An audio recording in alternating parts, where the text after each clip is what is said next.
Hello! So in this video today, we're going to be making some gorditas. This is all homemade. Can I take a bite? Yeah! Let me know. Wow, that's really good. And we're going to fill them with refried beans, which I've already made, and some green salsa. So what we have here is we have our corn masa, which is just corn flour. And then we have an avocado because we're gonna make some guacamole. This is my pinto bean soup, which I already made beforehand. We'll make another video about how I make that. And then we have and these are the ingredients for my green salsa, or for the salsa verde. It's kind of based off of how my mom does it, and so I just kind of adapted it my way. But we got all the veggies here. That's what's gonna go in our salsa. The only thing I didn't bring out, and you'll see it when I'm making it, is the cilantro. Because that kind of adds that extra flavor. Here's a poblano. That's a jalapeno, but you don't need that. I just like it for the extra spice because it could be too spicy for some people. I just have a tomato. This is a tomatillo, and then this is an Anaheim pepper, and then the garlic I have over here. And then I'm just gonna cut up half of a white onion, and then I'm gonna add that in. So you can make this two different ways. You can roast it or just kind of boil them. I like to do the stovetop method just because I think it's faster. You do get a different taste. So I think it's like more authentic if you roast it, but it's okay. It honestly tastes about the same both ways. And I like to add quite a bit of garlic. I'm gonna put 4 cloves of garlic in there. The onion. You can do white or red. I've done both. It tastes really good both ways. So then I'm just gonna let that boil probably like 20 minutes. And then that should be good. We have our water that's boiling as well for the masa, because that's what you add to the flour. We're gonna actually make the gorditas, which is just the corn masa, or basically corn flour. When you add the hot water, it becomes a dough. And like my fiance said, it acts as a shell, which is like a good visual if you've never had it. It's the Maseca brand. They have this in like a white corn, or they have a yellow corn. I personally like yellow. I don't think the taste is different because I've had both. I don't know, I just like the yellow color. So this is the Maseca brand. It's in the baking section of most grocery stores. At our local store, which is the HEB or the HEB, it's where all the baking flours are. This is a flour, so it's a powder basically. And I don't measure, I just eyeball, because we're just gonna make a few. And I mean, if you have extras too, you can freeze them. That's a good tip. So I'm just gonna add a little bit of water and then just kind of mix. So basically what you want is a dough consistency. You want it more like a dough. I'm just gonna add a little bit more. And the thing about this too is, like, when you add the water, you kind of need to wait a little bit before you get in and you start actually forming your dough, because I've burned my hand that way too. Yeah, just make sure you get all the water incorporated into the masa, because that's how it's going to form the dough. So all that flour just needs to mix with the water.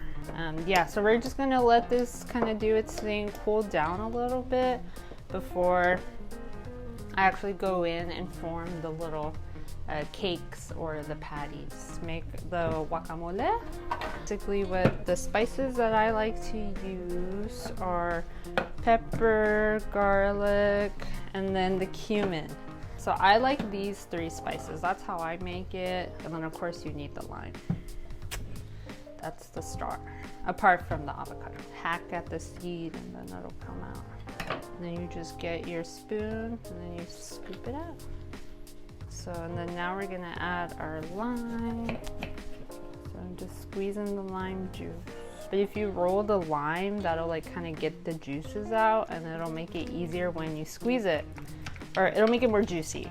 And then we're just gonna add the spices. So we have our black pepper, and then we have some garlic powder, our cumin, which I think is absolutely necessary for this because it just kind of gives it that more like there's just something about it.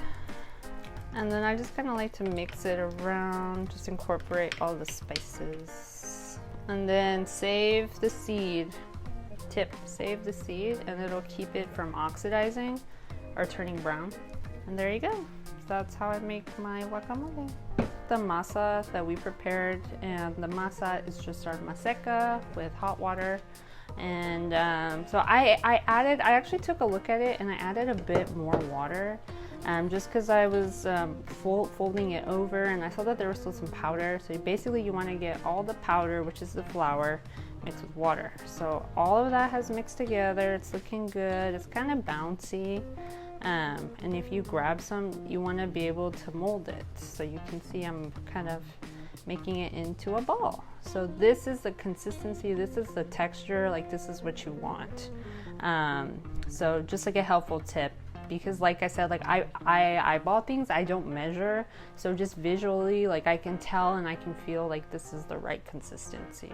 So yeah, so now we're actually going to start to form our patties or the shell, or basically the pocket that we're going to put all of our good stuff inside. So just imagine you're kind of making like a pancake, but fatter, thicker. So we're gonna cut it so that I can open it up, take out the inside, which is just this cooked, and be able to fill it. This is great because it's just corn and lime. It has no salt, has no oil. These are gonna go in the oven. And again, I don't remember if it's anywhere from 20 to 30 minutes, and I like to flip them halfway through. So I'm actually gonna find a good medium. So let's say 25 minutes. So at about 12 minutes, I'm gonna flip it and then I'll see how they are in another 12, 13 minutes. You'd rather check before than check too late because once it's burnt, you can't go back. I just decided to put it at 380. Every oven is different, so I would kind of gauge that based on the type of oven that you have. The salsa's been going for like 15 minutes, so maybe about 10 more minutes, and it'll be good. My pinto bean soup right here. So this I made actually about 2 weeks ago, but after I made it, I froze it. So that's a tip too. If you have beans that you pre-cook, because they can go bad in the fridge at about 5 days. That's really like their max. So if you want to keep them longer, just freeze them. So that's what I did. I'm gonna make them refried, and a quick way to do that is just to blend them up and then heat them on the stovetop. So I'm gonna use this blade to blend the salsa, and then also we are gonna make a vegan sour cream, which is pretty basic. It's just cashews, water, and lime, and some salt if you want. For the peppers, at least, you don't want that hard stem. So I put in the whole poblano. I will put the whole thing in as well because these don't tend to be spicy. It's the jalapeno. I always put half first, and then I just kind of see spiciness level, how it is. I taste and go. Garlic is key in salsa verde, and then the tomato. So I'm gonna blend it a bit just so that I can make room, and then we're gonna add in the cilantro. You want to cut the stems off. What you want are the actual leaves. I'm gonna add some to the sour cream just for fun. It's just like a rough chop. I don't need to chop it finely or anything, just because it's going in the blender, so the blender's already gonna chop that up more. And these beans, they're already cooked. They've been cooked as a soup, but I just want to heat them up because we don't want cold beans in our hot gorditas. Oh, our gorditas are ready, or hopefully. Let's see how. I think they could use a bit more because they're still kind of soft.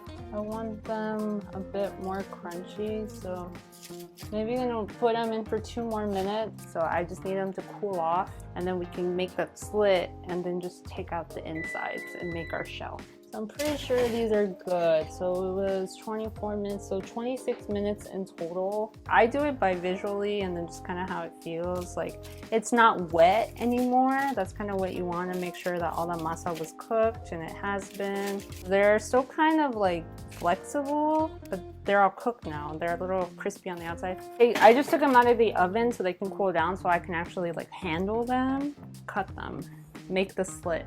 We have our beans that I blended, so I'm just gonna put them on the stove top. So the recipe called for about half a cup. I have a third of a cup here, so we'll just kind of eyeball it. But these are raw cashews, so they haven't been roasted, no salt, just pure cashews. About a half cup of those. I have a third here. So we'll say that that's about half a cup. So you use half a cup of cashews, and then a quarter cup of water. I'm gonna put a little bit, and again I'm using a 1/3 cup, so I'm kind of eyeballing too. And then you're gonna use 1 lime. I'm gonna roll the lime first, because this is the trick where if you just kind of roll it, releases the juices.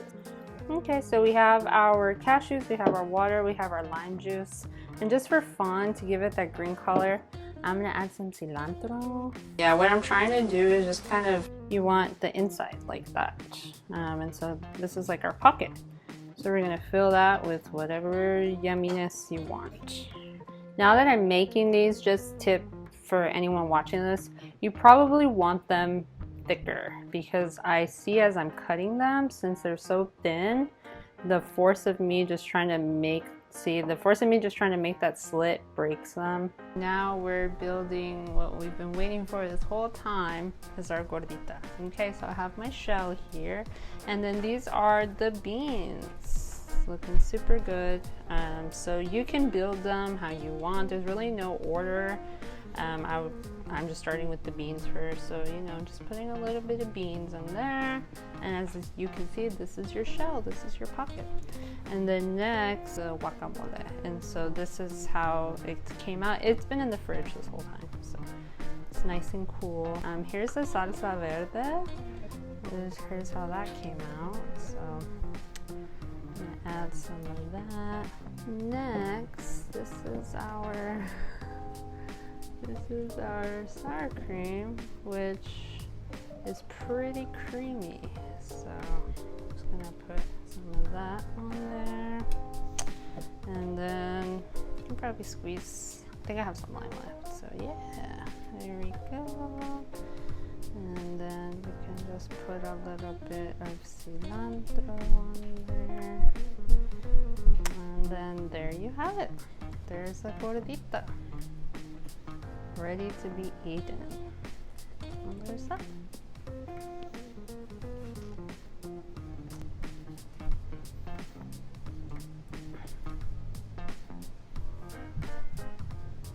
So there's that. There's our gordita. So hopefully that was helpful. I hope you got some tips, or you got inspired to make this for yourself. If you have any questions, just leave them down below in the comments, and we will definitely get back to you. There's more of these videos to come, so if you want to see more like this, just keep looking at our channel.